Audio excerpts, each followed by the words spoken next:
તો સાબરમતી નદીમાં જીવના જોખમે અમુક લોકો માછીમારી કરતા જોવા મળ્યા। દેરોલ નજીકથી પસાર થતી નદીમાં જોખમી માછીમારી। તંત્ર દ્વારા સાબરમતી નદી કિનારે ન જવા માટે લોકોને અપીલ કરાઈ છે, તેમ છતાં લોકો જોખમી રીતે જઈ રહ્યા છે। સપ્તેશ્વર મહાદેવ નજીક લોકો જઈ રહ્યા છે અને જોખમી સેલ્ફી લેતા પણ જોવા મળ્યા।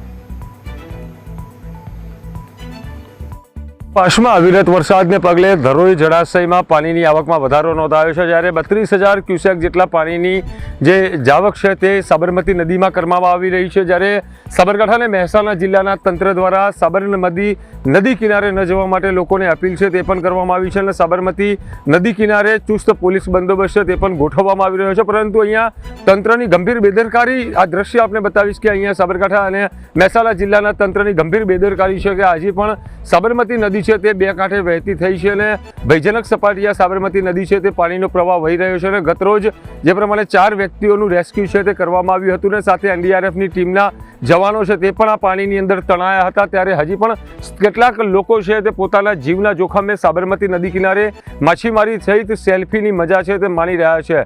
એક તરફ સાબરકાંઠા જિલ્લાનું તંત્ર છે તે સબ સુરક્ષિત એના સલામતના દાવા છે તે અહીંયા કરી રહ્યું છે, પરંતુ કેટલાક લોકો છે તે પોતાના જીવના જોખમે સાબરમતી નદી કિનારે હજી પણ માછીમારી તેમજ સેલ્ફી લઈ રહ્યા છે।